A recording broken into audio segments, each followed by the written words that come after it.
This is a topic I can speak on for the whole day.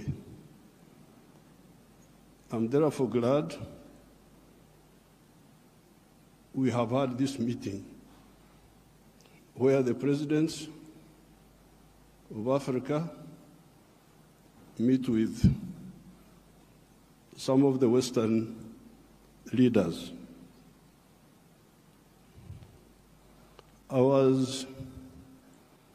The crisis which is in Africa today is because of philosophical, ideological, strategic, economic mistakes, which we have been talking about since the 1960s. This is not an accident. When you see the crisis in many of the African countries, the collapse of states, we predicted this in the 1960s. Philosophical, ideological, strategic mistakes. I don't have time to amplify each one. But I was very happy to hear the President of the World Bank talking about prosperity instead of profiteering. These were his own words. That's what I picked. This has been the problem. Aid has been for profiteering. This has been the problem. Now, the World Bank people and other groups have been talking of sustainable development. Even in your documents, I have seen those words there. Sustainable development. I am now going to be 80 years old. I have never seen sustainable pregnancy. That a woman is pregnant this year, the pregnancy continues next year, 3 years, 4 years, it never happens. In life, pregnancy develops sustainably within the womb of the woman. Quantitatively, the baby is growing bigger and bigger. But at some stage, quantitative growth must be transformed into qualitative change. The pregnancy must become a baby. If the pregnancy remains pregnancy, the fetus will die. So therefore, I would even ask you to change those words in your documents. Africa does not need sustainable what? You could call it sustainable underdevelopment. Africa needs socio-economic transformation. The pregnancy must become a baby. The baby must grow and become a teenager. The teenager must grow. That's what happens in life. You cannot have quantitative growth and you think you are doing anything. The main reason why there is no growth is because the growth factors are not funded. They are not even understood. What are the growth factors? We now talk of private sector-led growth.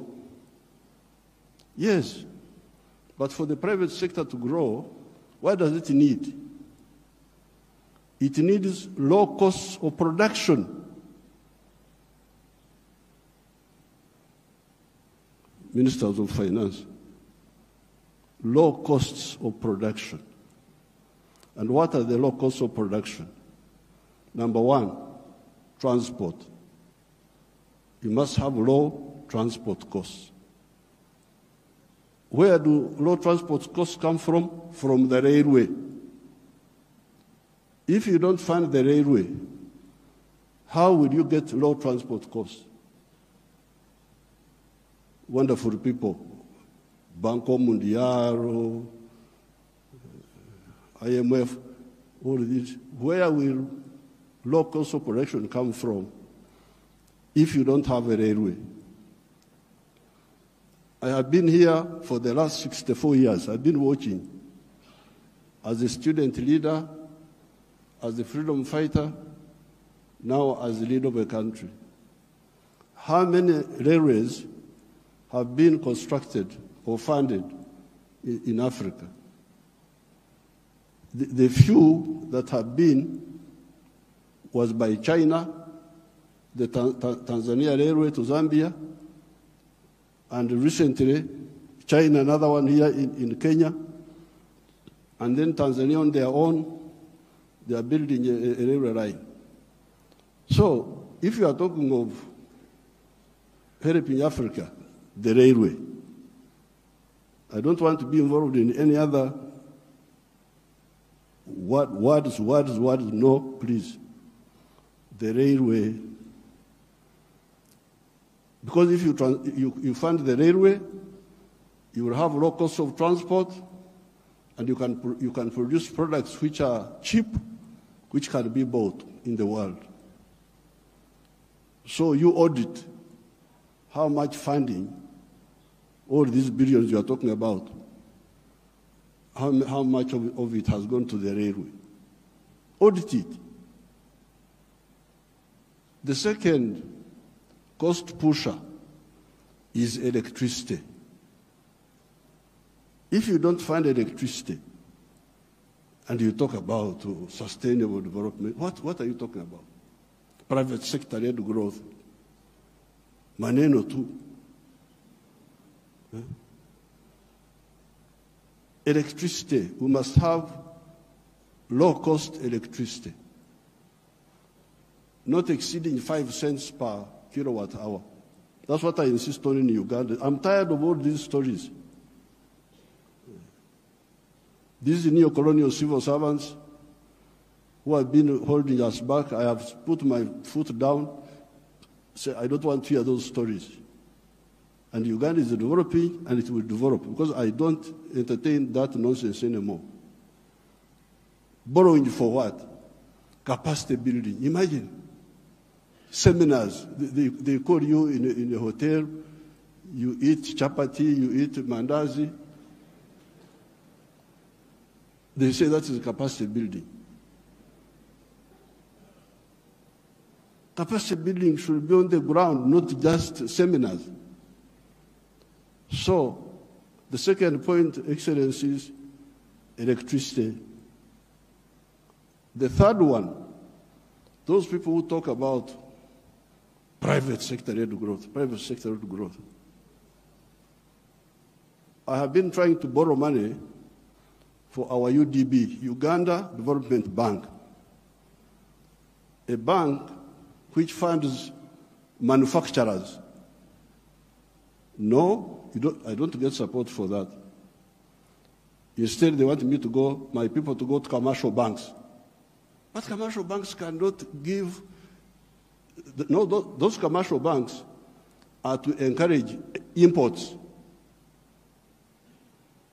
Because the only person who can borrow money and pay it back from a commercial bank is a trader who goes to China, goes to where, Dubai, brings products, sells them quickly, and pays back.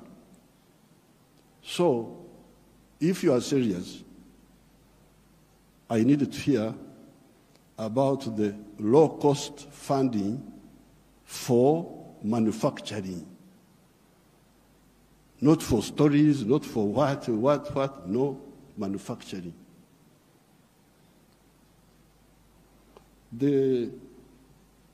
How about funding for irrigation?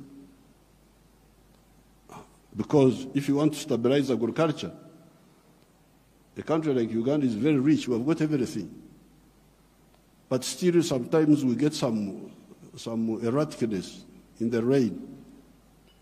So in order to stabilize, I've been trying to look for a loan for irrigation. I can't easily get it. Very difficult to get. A loan for seminars, very quick. The civil servants, what?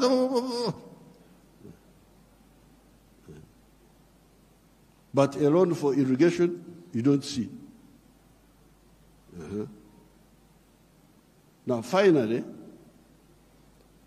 the loan for, I don't know the situation in other African countries, and I don't have time to talk for a long, I don't have opportunity to talk for long. But Uganda is a very rich country. But one of the problems we were having was that our people were outside the money economy. They were in what they call subsistence sector. They just produce for eating, produce for eating, produce for eating. Wanashughulikia tumbo tu. So I was looking for money. Please give me money to give coffee seedlings to these fellows who are just producing for the stomach, so that they can produce for the stomach, but also produce for the pocket, so that they join the money economy. You cannot imagine that by 2013, a few years ago, 68% of the homesteads in Uganda were still in the subsistence sector, in the non-money economy. You audit your countries. What is the situation? What is the percentage of the people? So I had now to use my own money, because I couldn't borrow money from anybody. The loans are for capacity building, for, I don't know, sometimes they give for ICT, but ICT is a communication system, mainly. What are you going to communicate on that communication? How are you? Good morning. And you think that is communication. Why don't you have ICT linked with agriculture, linked with industry? Oh, now the digital. Are you eating computers? Have I seen anybody eating computers? Just running up and down, maneno tu. So I was insisting that all these Ugandans must be in the money economy. 2013, not long ago, 68% of Ugandans were outside the money economy, because Uganda is a very rich country. A fool can survive there. In other countries, fools die. But in Uganda, fools can thrive there. They just eat. He stays with his brothers. He eats. He goes from there to the sister. He eats. He's not earning anything, but he's eating. So we said, no, everybody must be involved in the money economy. We couldn't get any support for that. But we funded it ourselves. Each year, we spend about $300 million of our own to make these villagers join the money economy by producing for the stomach, but also for the pocket. And from 2013, I was now told that for the first time, 61% of the people are in the money economy of the homesteads. It is only 39% that are still out. You imagine those are still there, just eating, no money. So therefore, this meeting is, then you get your neo-colonial civil servants they talk of import support. Imagine there is money for import support. Import support, import support. The governor writes to me, reports, we have got import cover for so many months. But I don't want to import, I want to export. Why don't you tell me about import substitution and export promotion? Instead you are telling me of import support. Money, so money is available for him to become more dependent. So I'm very glad to hear what now finally, the cash, which we told our people about in the 1960s, we told them, part of the wars we fought in Uganda, we had to get rid of the neo-colonial groups which were there, which were stopping us from thinking. We had to get rid of them by force. But one of the problems was Africa producing raw materials. Matière primaire.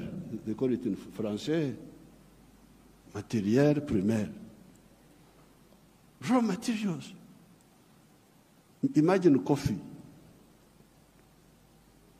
The global value of coffee is $460 billion. All the coffee producing countries of the world, Brazil, us, all this, we only get 25 billion of that. Out of the 460 billion, the coffee producing countries get 25 billion. And Africa gets only 2.5 billion. 900 million of that comes to Uganda because Uganda produces a lot of coffee. A country like Germany, which has no coffee, earns $65 billion from coffee. So, this I sell a kilo of coffee, good grade coffee, $2.5. Somebody in London would get $241 from that 1 kilo. Okay, there are other costs on the way. I don't want to, because he's the owner of a restaurant and so on. But coffee roasting, coffee grinding, coffee packing must happen here in Africa. It must happen at source. The shirt I'm putting on is Ugandan cotton. I don't put on foreign clothes.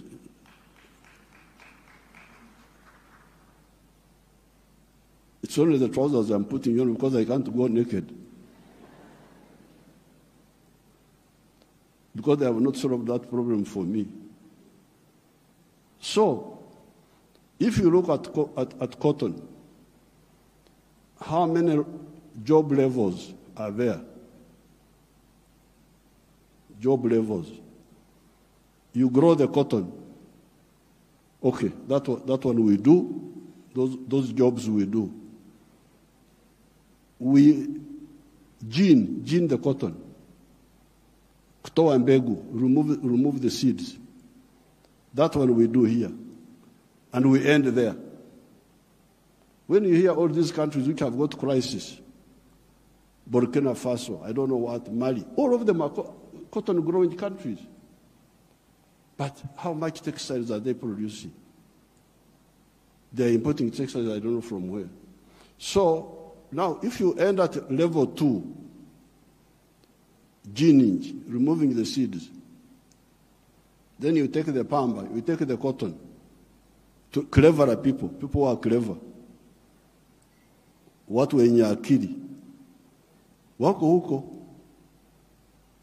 sisi hapo tutajiita vipi? Kama mtu anakuzidi akili wewe unasema wewe nani? So they take the cotton, They spinning more money, more jobs for their children. They weave more money, more jobs for their children. They put the print, more money, more jobs for their children. I looked at the figures. Uganda consumes 276 million meters of textiles each year. And that wonderful country of yours spends $880 million on clothes. Some of them dead people's clothes from Europe. When people die, their clothes, they are sent to you people, to Africa. And we spend 800, all the money we earn from coffee goes back to bring dead people's clothes. But we have got one factory there called Nitil. It produces 25 million meters. So in order to clothe our people in Uganda without importing, we need about 11 factories like the one of Nitil. And they would employ about 20,000 people. So and we would save $880 million, which we are just giving it to other people. So this Ida, what did you say about the modern slavery of the Africans, of producing raw materials? In one of our documents in Addis Ababa, we had talked of Africa producing what it does not consume and consuming what it does not produce. They had put that as a summary in one of the documents of the African Union. We must get rid of the production of raw. I banned the export of minerals from Uganda and process. I banned them. Piga marufuku. Then the agents were going in the corridors, what Mufanyi, no mineral will come from Uganda if it's not processed. You wait until I go away, you can steal the minerals, but not now.